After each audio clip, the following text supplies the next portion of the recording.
They say over 250 people died in Sri Lanka. 250 lives lost, many of whom were rejoicing in the remembered memory of Christ's resurrection. I wonder how many families will have a different memory of Easter now? How many families will remember Easter as the day they lost a dear one?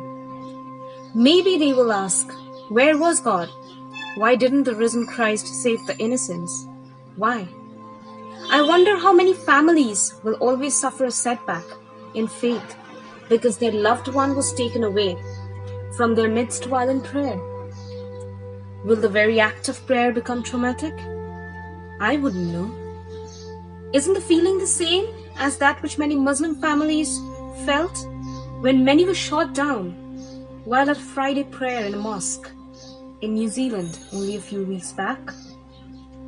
Different communities, same pain, parallel worlds, and a global reality. Religion. I've always had a vague idea of its purpose in human life. I've been through phases where I've wandered amongst different religious communities, seeking to honestly experience faith, trying to find my own.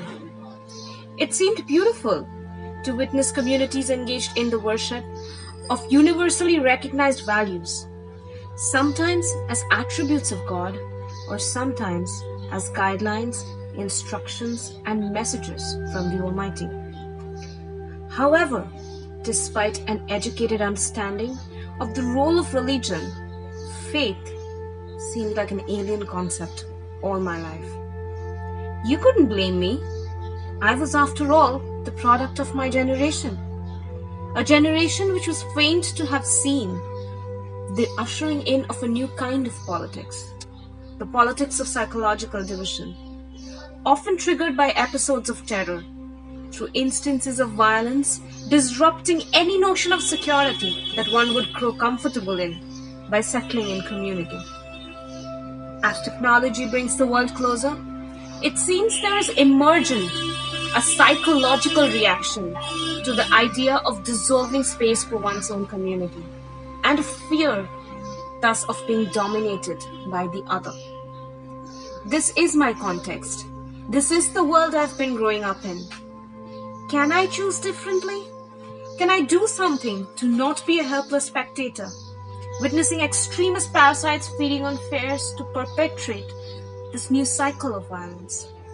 What do I do when I see values crumbling in the face of fear?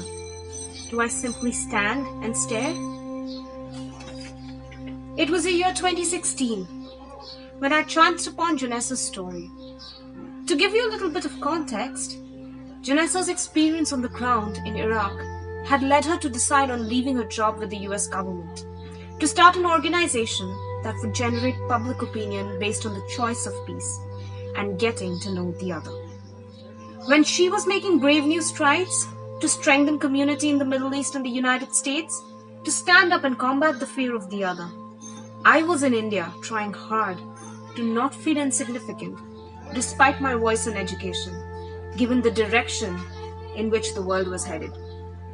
It hadn't occurred to me till then, till the time that I found her story, that I can embody the change I want to see in my humble capacity, and that it was okay to do my bit.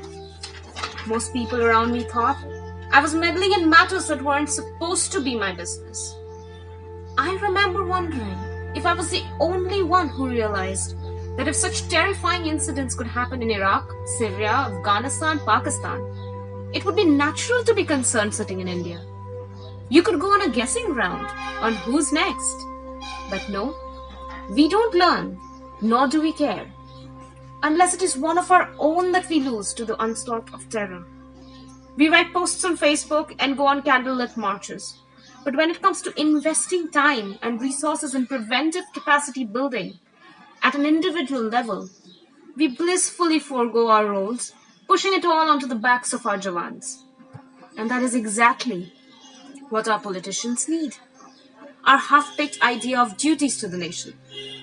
We don't build nations anymore. Our freedom fighters already did it, right? Why do we need to do it? We don't build citizen narratives anymore.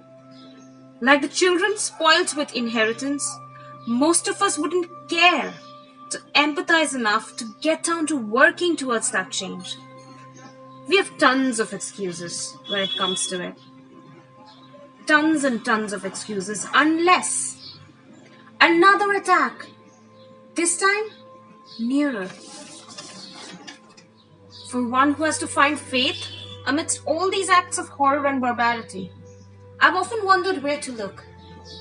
In moments of solitude and those rare moments of stillness, I found my answer in the simple act of choosing to question my own idea of the other. Maybe it takes just one step to agree to be challenged, to agree to welcome change. Maybe it is that one effort on our part to emerge beyond the fear-based dialogue inside our heads that would enable God to reach out to us. Surprisingly, perhaps, through the one we are fearing in the first place, through the other. Is it worth exploring? What do you think? Will you dare to know your other?